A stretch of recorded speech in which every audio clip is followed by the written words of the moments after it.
So describe what prior restraint is. What is your opinion on prior restraint? Detailed court case that we discussed yesterday in class that pertains to prior restraint. There you go.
All right, what do we have? Prior restraint, what does it mean?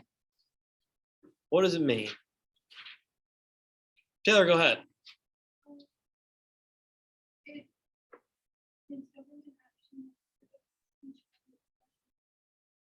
Okay, all right. So again, the government has the ability to maybe hold documents or information before it's publicized, before it's released.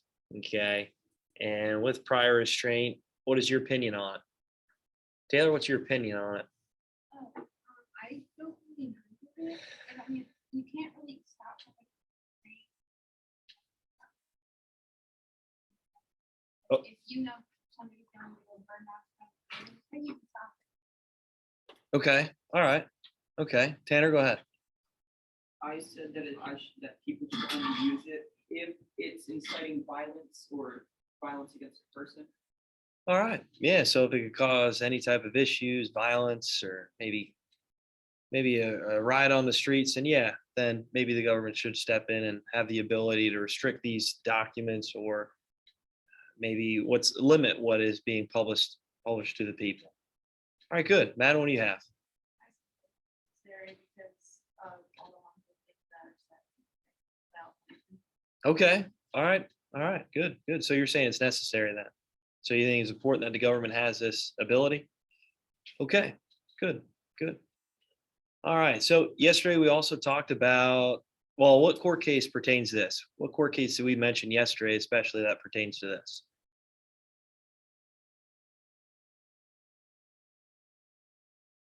Jeffrey, do you know? We talked about it yesterday. Was it Miller versus California? Oh. Rem? Okay. Yeah. Near versus Minnesota. And what was that all about? Do you remember?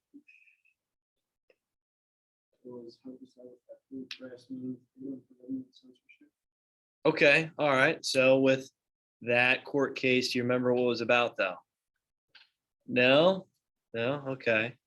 So this was public officials, Minnesota, that were trying to argue against the articles written about them that was portraying them as gangsters and part of the mafia. And they tried to hold prior restraint for these forms of documents, this information. And the Supreme Court ruled against them and said, no, this information is allowed to be publicized. This is allowed to be presented to the people. And I know we talked about defamation of character. We talked about libel, slander, and obviously you can't falsely accuse someone of wrongdoing. But if there is some sort of evidence backing it, and maybe there is some maybe truth behind it, then yeah, it should be publicized, right? Yeah. What else do you, Tanner, go ahead. Did we talk about the New York Times company versus US? Yeah, we talked about that yesterday with the Pentagon Papers, right? Yeah. And what was that all about? The ruling made it possible for the New York Times and the Washington Post newspapers to publish the then classified Pentagon papers without risk of government censorship or punishment. Yeah, yeah, good job, good job. So this was information, leaked documents about the Vietnam War, and this was publicized in New York Times. And prior restraint was trying to be held on the New York Times here to try to censor the information and stop publication of these articles and this information. And Supreme Court ruled in favor of the New York Times and said, no, this information should be presented. All right, it should be talked about. And the reason for it is because some of these government officials had a viewpoint or perspective of the matter that may have not been true, right? And that was trying to persuade the masses in a certain direction. And again, siding with the newspaper, right? Siding with the publicizer in this case, the publisher. All right, so what is sequester? What does that mean? We talked about that yesterday. So what does sequester mean? If this happens in the courtroom, what does this mean? Brock, do you have this? Your vocab? Okay. Okay. All right. Good. Good. Good. And in some cases here, this is a way to try to prevent media attention to jurors and making sure that some of these jurors that are selected don't have a viewpoint that might already be going against the defendant, right? And this is a way to try to keep an unbiased situation in the courtroom. Does that make sense? Okay, what about a gag order? What does that mean? What's a gag order? Taylor, go ahead.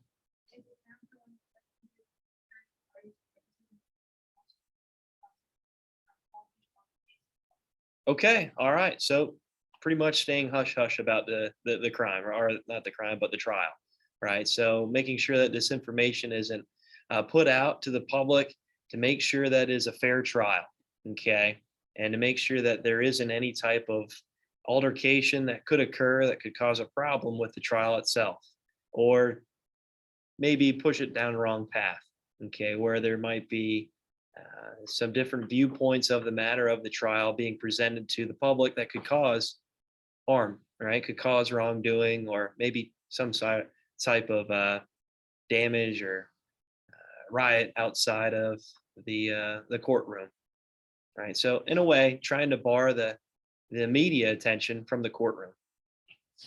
All right, good. What else did we talk about yesterday?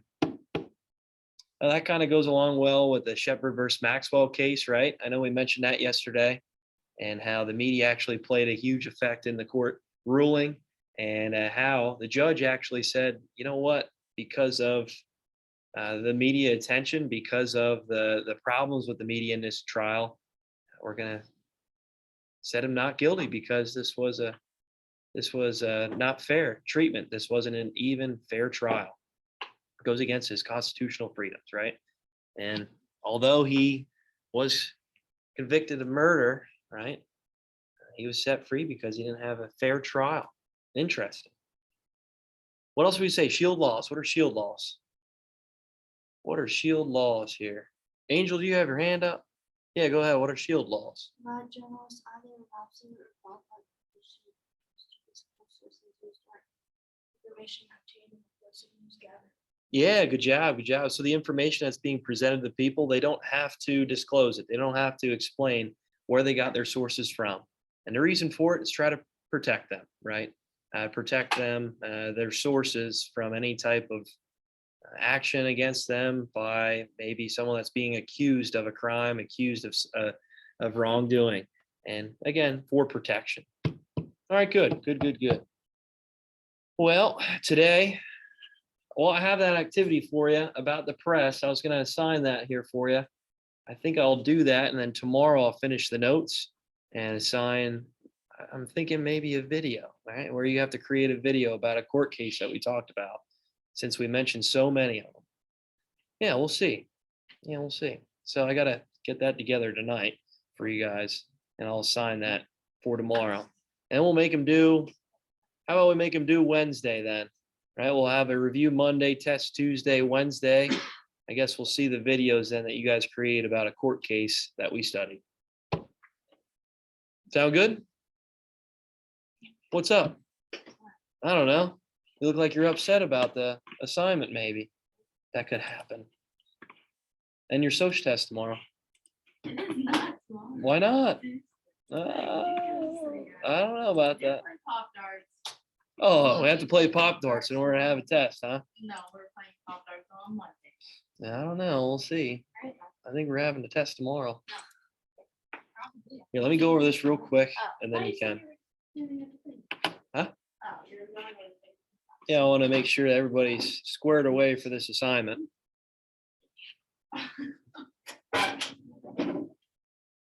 Okay.